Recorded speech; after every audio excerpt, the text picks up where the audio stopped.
Good morning, good morning. You're having breakfast with Tay, and this is episode 8 of Good Morning Bay. I'm going to do my best to articulate over the sprinkler system, which is really a struggle bus situation in the background. Happy summer. It's summer. It doesn't look like summer right now in California, but it is. It's just cold this morning. I'm really excited to unbox these. These are custom waist beads from Jasia Jewelry. This is what the outside of the box looks like. Came in this really cute pineapple situation. She made these for me out of gemstone beads that I actually picked up while I was in New Orleans. They have rose quartz and onyx in them, so I'm really excited. And this is what they look like. This is the onyx strand right here with the green ones. And she made a pattern with the onyx fire. And the rose quartz one is in the middle with the iridescent purple on it. I really love that. And this one's just, it's an in-between. It's a palette cleanser, you feel me? I feel like it just went well with the other two. And it made a good set, even though they're kind of mismatched. I love it.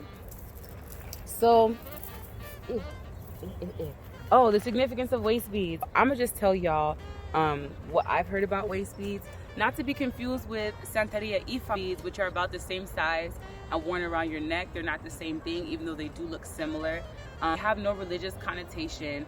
My friends from Nigeria brought me waist beads, and it's just something that young ladies wear under their clothes. It's like a garter, I guess. So you can customize them. Some of them screw together. Some of them go like over your head. Some of them tie with a string in the back, and they're made out of all types of materials. They come in all types of sizes. I just don't know how people, like, sometimes women will have like literally 20 and 30 strands of beads underneath their clothes, and I just don't know how they function. When you have these restroom and you gotta like grab your jeans, how you do that. If you are looking for custom jewelry or roach clips, she does ashtrays, she does a lovely set of earrings, she does amazing sets. Go ahead and check out Jasia Jewelry. She's on Instagram, she has a website, her prices are great, check her stuff out. So we're gonna wrap up this super short episode with Taenonymous, our segment where we answer anonymous questions from my Tumblr blog. Here we go. A guy I've been talking to / plan on eventually dating lied to me. Until it happened, he's been open, honest about anything I want to know, consistent, etc. He sent me a sexual pic. I told him he must be sending them to other women, since he said he took it the night before, but he sent it to me days before. He said he wasn't responding to my question about when he took the pic, but the question before. Then he said he wasn't lying. Don't end things, etc. Am I tripping? To me, I'm not the type of person who would send an explicit photo, especially to someone that I don't know, because oftentimes your location information can be lifted off of that, or you can develop a stalker. I have had stalkers before, so I'm just very careful about, in general, the photos that I release to people, let alone explicit photos. Men do that type of thing all the time. It's tacky and it's sad that he can't keep track of who he's sending them to, and I feel embarrassed for him. But I think I would just take a mental note that this is a thing that he enjoys doing and he likes to do, and he might enjoy it and like to do it so much that he's not really keeping track of who with, or how often or when. So I just think it's an easy mistake to make, not being present enough to know, hey, I've already sent this to this person, they've already commented on this photo. I would just keep an eye on him, and just remember that since y'all are dating, it's very healthy not to trust a person and to question what it is that they're doing, because you're trying to see if their words align with their actions. And that is just making sure that you have someone consistent enough in your life to love you. Best of luck to best of luck to you both while dating. But I would say, yeah, just keep an eye on him and just be like, hey, you know, you already sent me this, LOL. Like, if he continues to not earn your trust, that would be saying a lot, you know. Hi, I've been in heavy talk / spending time with an amazing man these past months. He was previously married, ex didn't like the married life, so they got divorced and have 2 kids together. He raises them alone. He communicates with me daily, even though I've asked for a little space lately because school is kicking my ass.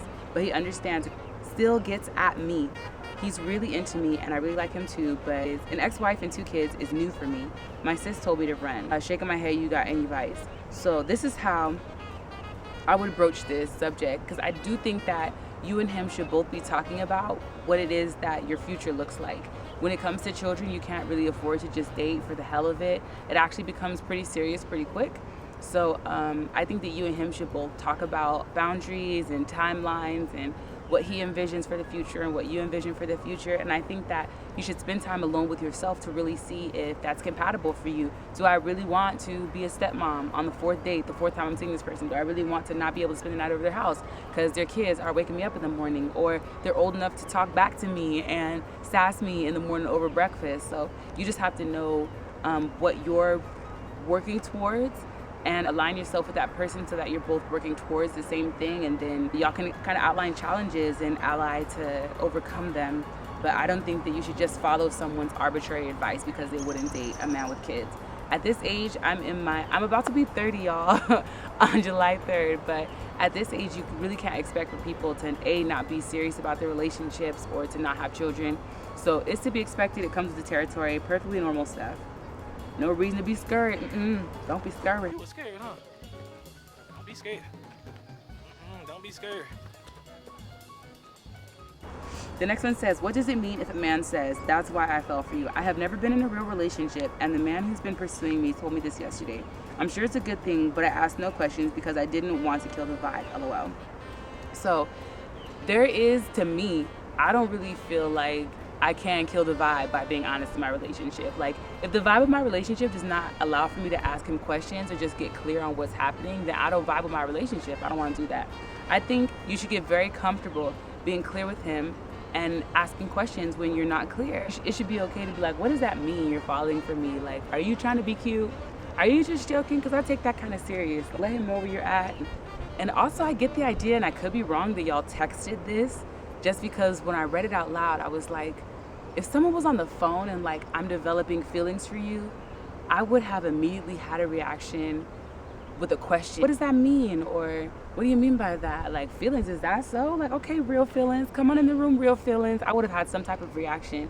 I think sometimes y'all are signing yourself up for the confusion when you're just texting. And then like when someone writes something that's actually thoughtful or heartfelt, it's hard for you to respond because you're like trying to find the words to text it. Voice notes, I will always send a voice note because you can ask questions and be very confused and still keep it sexy, still keep the vibe. Hey babe, I love that you're developing feelings for me. What does that mean? Break it down. I got time. Like, talk to me. Open up those lines of communication with your partner, especially if y'all are gonna be in a relationship. I will see you all next week. Next week is my birthday week. I'm going out, as I always am. I love you guys. Have a great week, and I will see you all next week. Y'all be good, and I will see you next time. Bye.